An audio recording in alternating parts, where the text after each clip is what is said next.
Always a pleasure to be with you, Mel. Well, it's been quite a summer, and you have been so busy. I've been so busy, but now we're getting back on track, and we'll be back to our regular shows. And today, a lot is going on, and obviously, nobody in any media is talking about things that actually matter right now with all the chaos. So, who better than to tell me what is going on and tell our audience about geopolitical movement, especially when it comes to finance and the global public-private partnerships plans for us? Well, I'll definitely do my best, and maybe we're going to improvise just a little bit of a geopolitical update for people. Right. I mean, it's like I said, it's always in this time of turmoil and high density activity. We are living through a systemic breakdown crisis. It's not a common thing that anybody alive watching this show, or even just sitting in old age homes, in their 90s, has a living experience of something of this scale and magnitude, which I would say only finds a parallel probably in the situation of Germany in 1920 to 23. Right. And 23 was the period where, if people might have forgotten, was known as hyperinflation. We've got cases of hyperinflation in different parts of the world in more recent years, but this is a very specific kind of expression of a total breakdown in a controlled, desirous way of the German economy after World War I. Right. And what did we have? In the outgrowth of this absurd war that did not need to happen. It was entirely orchestrated by geopolitical planners, principally centered in London, representing such think tanks as the Roundtable Movement of Cecil Rhodes, Lord Milner, that worked very closely with the Fabian Society. Another think tank was a little bit more set up to attract people who are sympathetic to a more left-wing way of thinking. The Roundtable Movement was set up as a think tank to attract those who are a little bit more on the conservative right orientation. But both of them worked together, both of them to advance the same agenda, which was the subversion of nation states, the murder of great leaders who would be resistant to one world government, or eugenics, which was like it is today under a new name, of course, but back then it was the science of population control, population management under a scientific priesthood. It was completely racist, and but it was being taught in Harvard and Yale and Oxford, and both sides, Fabian and Roundtable alike, were led by priests of the eugenics cult, which was sort of the high religion of the oligarchy. They do have a religion. It's not atheist, but it smells like sulfur. And one of the aspects of their pseudoscientific veneer of this religion is eugenics, Right. founded by a cousin of Charles Darwin. So this is what they wanted back when the League of Nations was being brought online in 1919, the solution to the Great Depression. The solution to World War I, which was basically using the logic that since we allowed nation states to exist, we got war, because nations are selfish and nations make war. And so the solution is no nations. We'll create a League of Nations that removes the sovereignty of decision-making from the representatives of peoples of the world to an unelected body of specialists who will take over control of military, banking, and whatever else, right? Yeah. That Sounds wasn't familiar. sinking in. Yeah, sounds very familiar. So all that to say, this was not sinking in very well to many, especially Americans, which a lot of the Europeans were sort of caving in. They'd been really, what do you call it when you beat meat? Tenderized. They were tenderized. Oh, yes. Exactly. To accept For the it, insensitive word. Yeah, the World War I tenderized a lot of Europeans that would have otherwise have resisted. It was a massacre, a meat grinder, and like I said, it was orchestrated by those who were managing the Black Hand anarchist terrorist group in Serbia that was simply unleashed as a useful chess piece on the great game to murder a disposable head of state and then activate a bunch of secret military agreements that the British had orchestrated with the French, with the Russians, against the interests of the French people or the Russian people or the British people, right? So it's all this occult oligarchy managing a trap that the Germans fell into. It was a 4-year wasting war. It was a psychological trauma. It was really a shock therapy that was imposed onto an entire people to break them of their confidence in themselves and humanity more generally. So a lot of nihilism, the lost generation grew out of this nihilistic idea. You just see so many dead bodies rotting in trenches. It does something to a young person. And so many people unnecessarily died. The best talent of science and the arts were thrown into the battlefield to be meat grinders. So again, it was a wasting war of the culture. And the Americans who sacrificed a lot, they were brought in, sucked in to World War I a little late in the game. There was generally a mistrust of getting enmeshed in imperial intrigue overseas and wars, which is what George Washington, he'd even, made it his point that if America is going to become and actualize the high ideals of the founding documents, it must be wise enough to not get trapped into any types of wasting wars in Europe, which was a forever war trap. And he knew it, and he gave speeches on this. This was America's foreign policy under John Quincy Adams when he put forth the Monroe Doctrine. It was all about don't go chasing monsters to destroy. Remain anti-colonial, focus on your own development, America first, and let the imperial sociopaths do their thing, but don't let them come into the Americas. The Monroe Doctrine was still active at this time in World War I. And again, it wasn't an imperial doctrine originally. When you read John Quincy Adams, he was very clear that it was to keep out the oligarchical influences in the Americas, South America, Central, and Mexico and North. That's what it was about. It wasn't about the corollary doctrine of Teddy Roosevelt. That was different. Teddy Roosevelt, who came much later, over the dead body of McKinley, again, murdered by a British-directed anarchist assassination complex run by Emma Goldman in America. There was all over Buffalo, and Buffalo was big back then. Anyway, but this is what killed McKinley, sort of the last major Lincoln Republican murdered in 1901. That brought in Teddy Roosevelt, who then brought in the Roosevelt corollary to the Monroe Doctrine, which was based on the idea of imperialism. We're going to create an Anglo-American special relationship, which is what Teddy Roosevelt, the Anglophile Confederate lover, did. His uncle, James Bullough, was the Confederate spy master based in London, who Teddy Roosevelt helped write his biography and got it out to all of the members of his staff. He's the guy who also wrote a battle strategy for the U.S. Navy that was adopted by people like Alfred Thayer Mahan, which became at the heart of the U.S. attempts to model its military affairs and outlook on the British Empire instead of its historic Lincoln land power paradigm.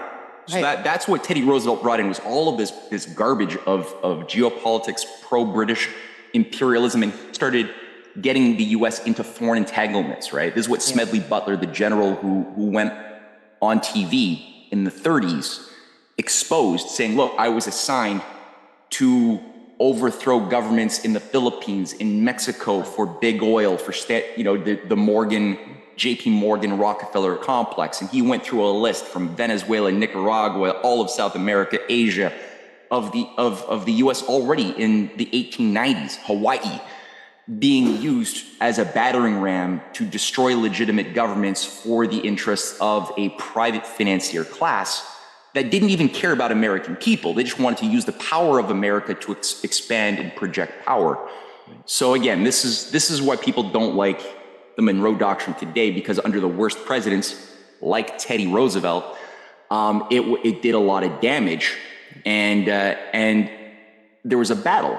That these eugenicists and Teddy Roosevelt, just like Woodrow Wilson, were eugenicists. They supported the sponsoring of forced sterilization of the unfit across American cities and states.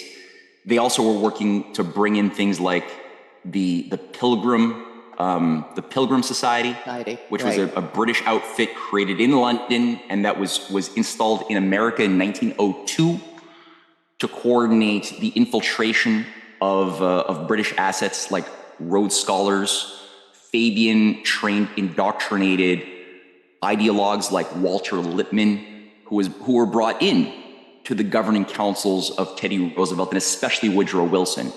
That's the grouping around Jekyll's Island that was centered in Sleepy Hollow, New York. Right. That was a Rockefeller estate, a club that was set up to coordinate this fifth column in America that generated Jekyll's Island, which was at the heart in 1910 of the what became the Federal Reserve and the income tax law. But this removed the sovereignty from the elected bodies of the U.S. government and the Constitution to this foreign cartel run by the City of London, which has like a spider's web around the world of supranational finance, right?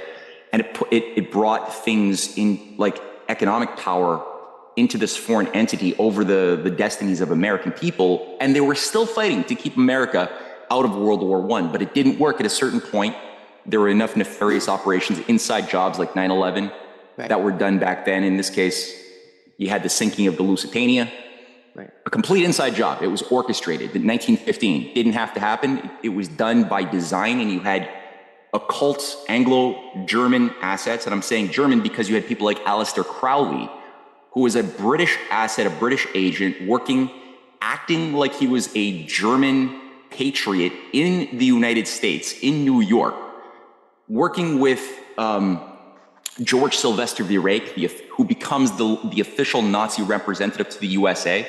Also, strangely enough, George Sylvester Virake, for those who may not know, is the teacher of Eustace Mullins, and he's the founder of many modern conspiracy stories today about the Jewish bankers of the Protocols of Zion who controlled the Federal Reserve.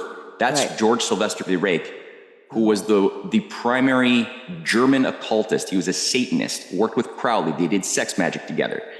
And they were working to transmit messages from Long Island, where you had this Montauk Air Force Base. And there's two towers that were both funded by the German High Command that were sending messages to German intelligence that was then acting militarily on this information that was acquired by Virake with all of his assets in Washington that was giving him intel. And that also he was seeding back as fake info back into Washington, one of which being that one of these passenger ships called the Lusitania had weapons, which now the Germans saw as breaking America's neutrality, which they then used to justify the shooting down using a U-boat of this Lusitania. Because it was a passenger ship, but it was carrying weapons, and it was carrying weapons. Okay. Now, the only way that this was done, and this was actually FDR who exposed this in the Department of as when he was Secretary of the Navy, he had a special intelligence branch within the Navy that exposed this tower, which they destroyed. Now, this tower, funded by the Germans, the German High Command, was managed by Nikola Tesla. And yeah. It's so crazy, just everything when because we've learned so much, then you just think, oh my God, so much. It all changes, but it kind of stays the same. It's amazing. Unbelievable. Yeah. Okay. Wow. Yeah, it gets weird. But it's provable, actually. Yeah, and I know. George Sylvester Virake is actually one of the closest friends. If Tesla didn't have too many close friends during the last 30 years of his life, his best friend was George Sylvester Virake. They practically lived together at these various five-star hotels throughout the 1920s. Wow. Even they began their friendship in 1915, or maybe even earlier, might have been as early as 1912, as far as I could tell from a book on, anyway, there's a whole set of books on this. Sure. So you had this whole thing with an inside job that was supposed to get the Americans, into a frenzy that the Germans were evil. Formerly, Americans kind of liked Germans a lot because, high culture. Americans love Friedrich Schiller, poet of freedom. Mozart, another artist of freedom. And there was the Humboldt, Alexander von Humboldt, inspired a whole several generations of American science. Yeah. So Germans were seen as something very, very admired by most Americans, and it was very difficult to get Americans to think of Germans the way we've been induced to think of, let's say, Muslims after 9/11 as these demonic forces that want to destroy our freedoms and eat our babies. So it didn't work. The Lusitania sinking in 1915 didn't work. There was still anti-war resistance amongst the Americans, and both parties at the time had patriots within them working together to expose the Federal Reserve as well. That was also happening. Wow. And there was a better understanding of this still undead British Empire's desire to undo 1776 alive amongst the people and the leadership. Yeah. But then eventually Woodrow Wilson backstabs everybody, and basically he's elected as an anti-war president, kind of like Zelensky, and doubles down and just gets an America operative. sucked. I think Wilson was a British operative, it seems like, so many things. Now, isn't Wilson the one that his wife at some point took over because he was incapacitated, but they didn't tell anyone? It sounds like just what's going on here now. Yeah, it's kind of like a Biden. He's a proto-Biden template. Isn't that crazy? And so right. so much stuff to undermine America happened while he was in there, you know, and who knows what, like, we don't even know when this actually transpired. I mean, people didn't even. Well, he was always, he seems like a guy he was the head of Princeton University. He was a patron of the Skull and Bones, things like that. He was a eugenicist and he was a racist. He brought in what was it? The Birth of a Nation. Oh, yeah, and he had a stroke. He was effectively brain dead, and right. His wife was giving the public messages about what he was saying. He wasn't saying anything. He was right. There's nothing there. It was, again, like you said, they just didn't have social media, so people didn't really have an ability to know this. Right. But you did have the power of people like E. Mandelhouse, who was one of his handlers. Again, an asset from the Sleepy Hollow Country Club. That was running the William Rockefeller estate. Right. I think actually this is probably an occult center, honestly, in my research. That goes back to the 1820s, 1830s, the Sleepy Hollow club zone in New York. And that's, I think, what Washington Irving was exposing. Right, I was going to say, yeah. Yeah. I don't think it was an Irving accident was that he used that. Right, exactly. Yeah. I think he was making a subtle but very real intervention through the art of fiction, as was people like James Fenimore Cooper, who was a very close friend and ally of Irving. Irving was the minister of, the ambassador of the United States to Spain, right? He was a very politically active statesman, as well as an artist and literary figure, who, as you'll find in this type of period, Edgar Allan Poe, I mentioned James Fenimore Cooper, Samuel B. Morse, a lot of the artists were also artist-statesmen of a very patriotic, high-level quality of insight and activity in this time. And if you read their writings with this knowledge, you start seeing that what Cooper is doing in many of his stories, like the Bravo, or, Cynthia, my wife, did such a great presentation on this not that long ago, but there's things like the Spy, the Bravo, where they're exposing the oligarchical operations. Edgar Allan Poe is doing this too. Exactly. In many of his short stories, they're exposing how the oligarchy works, the psychological profile of the oligarchy, and also the how the republic is being subverted by this agency that is trying to undermine it from within. So all that to say, Sleepy Hollow is evil as sin. It's actually run by, or what's brought in is this guy by the name of Claude Dancy. You ever hear of Claude Dancy? We should do that again. Yeah, that's right. And it doesn't happen much anymore. Not as much. It should. We got to repopularize this, because it is such a great way of you're not just, because you could didactically showcase a bunch of trivial facts for people that are all true and educational, but the mind, it's not transformative. That's something which, and that's why a lot of people get frustrated when they try to tell their friends or family about things that they're learning about how the world really works, and they're throwing fact bomb on 9/11 after fact bomb on January 6th, how that was manipulated by external force, and they get frustrated, whether it's that people don't want to hear straight up facts that are true. Right. But it's like, unfortunately, the mind isn't a computer. We don't just receive information that we then just change according to the new information. Right. There has to be an element of free will, of hunger, an internal hunger.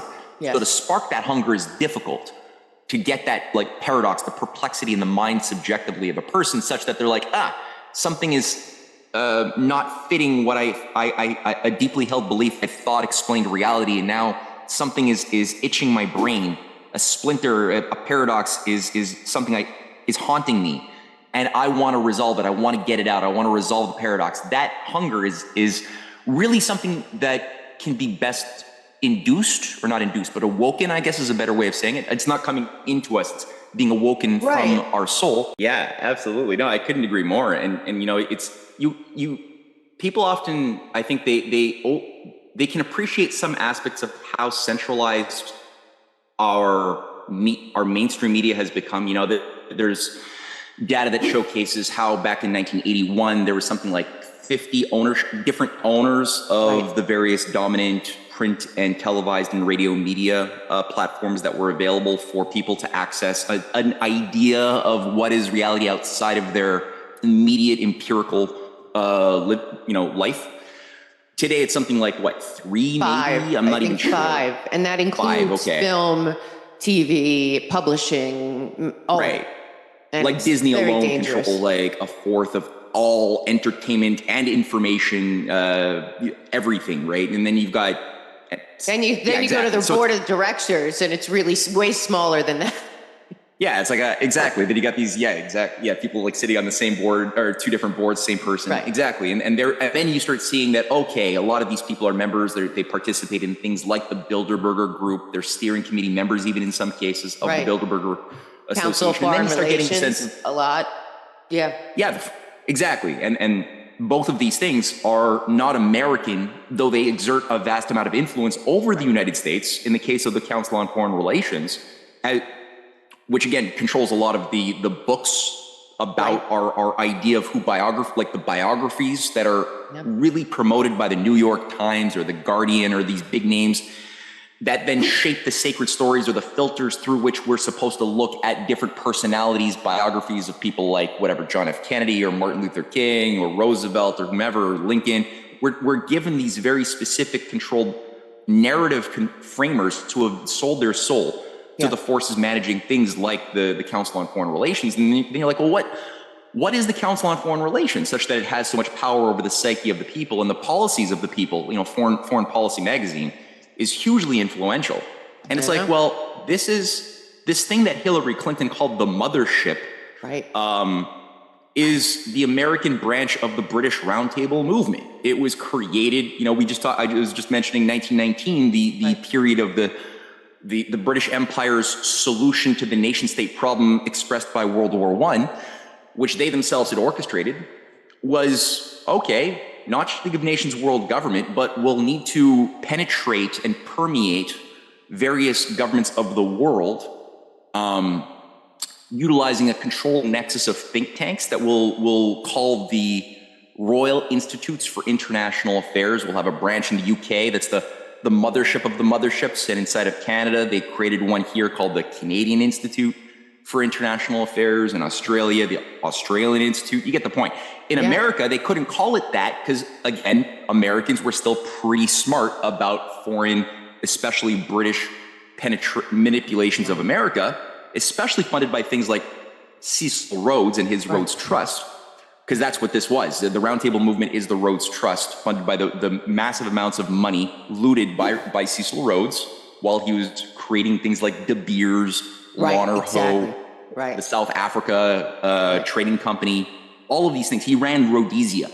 All of these things are still looting Africa Rhodes University is the oldest university in Africa, still exists today. It was set up in 1904 out of the Boer War, which was a massacring war against civilians and children run by the most evil sociopaths like Lord Milner and you know, there's Lord Lothian. Names like that come out of like a Star Wars. Yeah, exactly. That's what it sounds like. Yeah, exactly. Big point there. Yeah, and people like Elihu Root, Walter Lippmann. And now the thing about this is like Walter Lippmann is one of the key Fabian Society operatives in America. He, you know, co-created the new states or the new republic, which was itself modeled on an idea put forth by another leading Fabian named H.G. Wells to create a new republic, which was just an euphemism for global one world government. It wasn't a republic at all, based on eugenics. So they created this thing. It was agreed upon at the Majestic Hotel in Paris in 1919, where all of these groups, Mandel House, Littman, many others, many of the roundtable members like Lord Lothian were all overseeing this meeting that agreed upon creating this global web of think tanks that would coordinate and manage the Fabian Rhodes Scholar infiltration of governments. They were the ones who brought in people like, what's his name? William Yandell Elliott into Harvard. He was a Rhodes Scholar brought in. He created what was known as the Chatham House of Harvard. Chatham House is another name for the Royal Institute for International Affairs. It took them a couple of years, but when they finally did create officially the CFR in America, it was called the Royal Institute of International Affairs in America. It was called the CFR. Right. In 1921, it was staffed by all of these creeps. Right. And it was, again, designed to coordinate. It brought in people like early on in the 20s, Richard Coudenhove Kalergi, who creates the Pan Europa, this fascist organization that was based on the logic that the world, that we need one world government, but because we are not emotionally ready to accept that yet, he was of the view, unlike the nationalists on the one side or the world government advocates on the other side, he was of this more pragmatic but evil middle ground, saying, okay, what we'll do as a gateway drug is promote regional blocks like the European Union. He's the father of the European Union, basically. How long ago did they put this up? I think in 2021. That early on, eh? Yeah. Okay. Oh, right away. Because it was early.